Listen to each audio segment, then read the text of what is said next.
Hello, my little cupcakes. I have a great story for you today. The name of this book is Gloria'S Big Problem. I'm going to read the words and then show you the pictures, okay? Here we go. Gloria Marvel loved to sing. Sometimes she pretended she was an opera singer. She stood on a chair in her room, stuffed her shirt with pillows, and threw her arms all over the place while she sang in a very big voice. Other times she pretended she was a rock star. She stood on her bed and jumped up and down and shook her head wildly while playing air guitar. And sometimes she pretended she was a star of a musical theater production. When she imagined this, she danced back and forth all over her room, waving her arms up and making up dance steps while singing with emphasis in a nose-filled kind of way. Gloria loved to sing. Here's Gloria doing all her pretending she's an opera singer, rock star, in a musical. She just loved it. But there was a problem, and this problem got in Gloria's way. In fact, Gloria's problem got in the way of things she really wanted to do.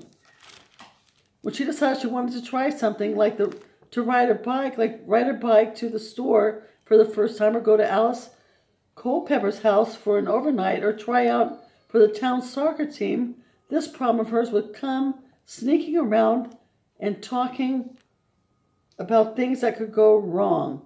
And her problem would keep her right on talking until she changed her mind. So she had a problem. When she wanted to try something, this problem would come and talk her out of it. Tell her something could go wrong. Don't do it. Gloria's problem followed her everywhere and wouldn't leave her alone. Even when she asked nicely, she'd say politely, "Excuse me, but I really prefer that you don't bother me. So would you please stop making me scared?" But her problem would say it couldn't hear her because she was speaking too softly, and then would start speaking very loudly in her ear, and it would grow bigger, and Gloria would get very quiet and feel very small. So her problem just ignored her, and she would feel so small and helpless. Once Alice Culpepper invited her to go to the movies and then sleep over.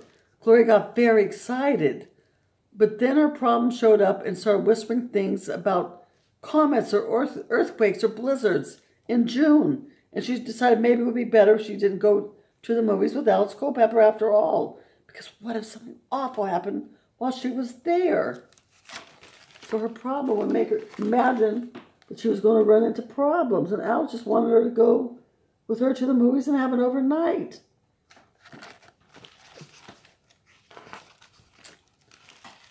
Gloria's problem could be a big pain in the neck, especially when she was singing, which, as we know, she loved to do more than anything else.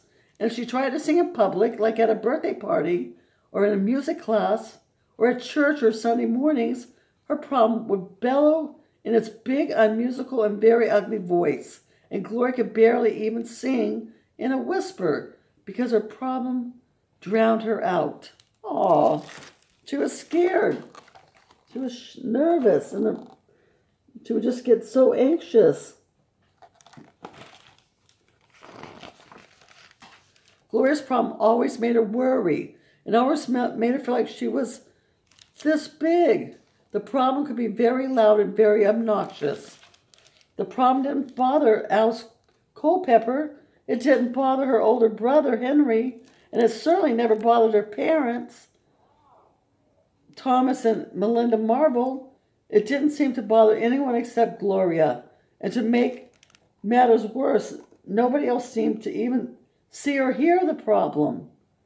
And sometimes that made Gloria feel bonkers, which she wasn't.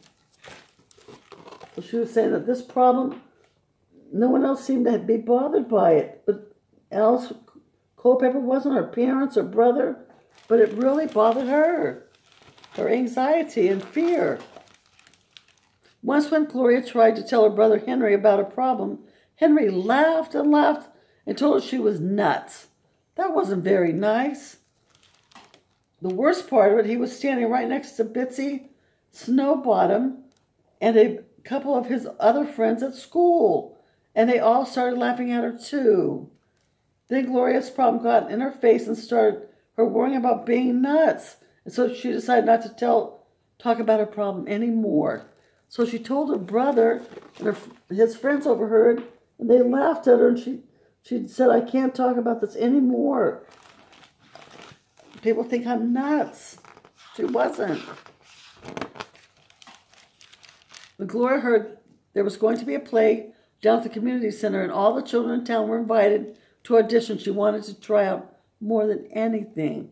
So she started practicing whenever she could, even though her ridiculous problem always seemed to be nearby, making faces at her and telling her about comets and earthquakes and blizzards in June and what the whole town thought of her singing.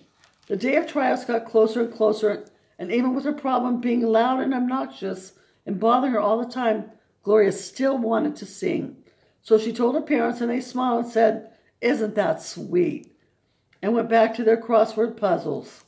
When she told her brother Henry that she was going to try out in the show, he almost fell off his chair. You're doing what? He howled. You're going to get up on stage and sing in front of all those people? You can't do that. You have a problem, a real problem. He laughed some more, and then he laughed harder. Aw. So Gloria's still practicing, even though she's scared. She told her parents, and they didn't even seem to notice. She told her brother, and he laughed, like, you've got a problem. You can't do that. Gloria's problem, who was standing right behind her, held on to his troll-like belly and howled too, in her ear so she couldn't hear herself think. But nobody saw it or heard it, and that made Gloria mad. Madder even than listening to her brother laugh, she marched out the door and down the street to the community center. The hall was filled with parents and their children, all waiting for the chance to sing. Even Frankie Futzmutter was there, though Gloria didn't see him because he was hiding in the bathroom. Gloria looked around, knowing that her big problem was right behind her, like it always was. She was beginning to feel the worry rise up in her tummy and up through her chest and on into her throat until her ears burned hot. So she went down to the community center, and she just had so much fear and anxiety. Went in her tummy, up to her throat, all the way through her. She thought, what if a tornado comes whirling through the town while I'm singing and it blows me away? Or what if I slip and fall down and the whole world sees my underpants? What if a poisonous spider crawls up my leg and bites me and my leg swells up like a blimp and falls off? What if a giant meteor comes careening to Earth from outer space and squashes me like a worm under a car wheel? What if there was a thunderstorm while I'm on stage and the lights go out and I get struck by lightning and toasted in front of all those people? And the what-ifs kept growing and getting louder and louder, and Gloria's heart raced until she thought she couldn't take it anymore.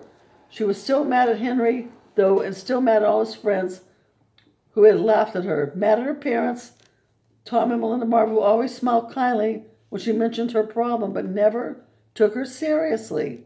And just plain mad at her problem, who always got in her way. Here's Gloria waiting to audition, and her problem is just making her so scared.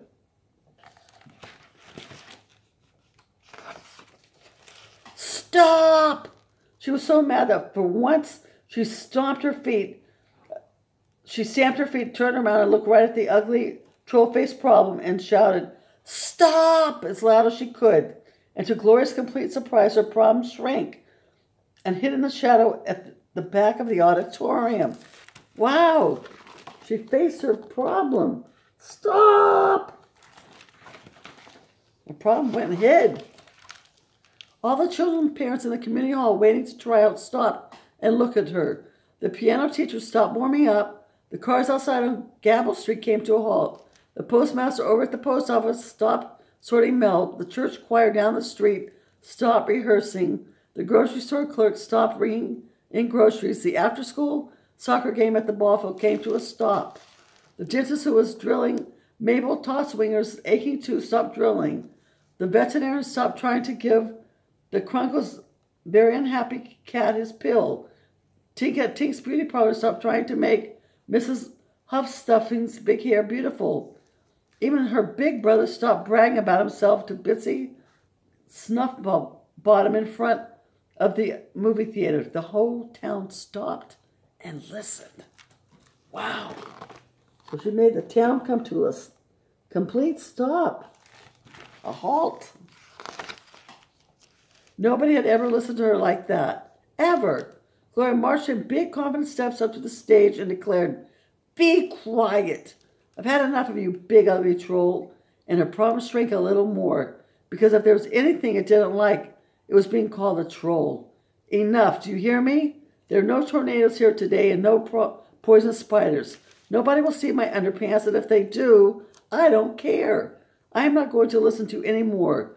You're going to listen to me, and I am going to sing."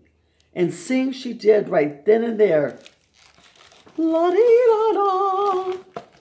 She sang a beautiful tune and wasn't afraid anymore. And after Frankie Fudsmudder heard Gloria sing her heart out, he did something he'd never done before.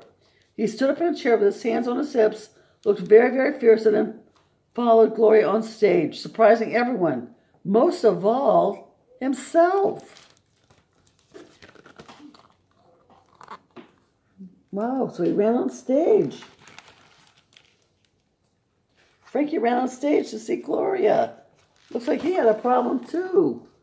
He was facing his fears. And later, the whole town, the piano teacher, the postmaster, Tink from Tink's beauty parlor, and Mrs. Huffstuffin with her hair in curlers, the traffic policeman, the soccer team, the grocery clerk, the dentist, Miss Totwinger with her large aching tooth, the church choir, Alice Culpepper, the veterinarian, and the Crunkles with their unhappy cat, her mother Melinda, her father Tom, and even her big brother Henry, and of course Bitsy Snogbottom, all came to listen. Gloria had earned herself a part in the town musical. She was the singing ladybug with one itty-bitty song that she sang while bounding around the stage with a grasshopper played by Frankie Fudsmudder, and she sang it beautifully. Oh, so she got a part. She got over her worries and fears and problem, and she sang with Frankie. Oh, that's so good. She was the ladybug and he was the grasshopper. The end. I hope you like that. See you soon.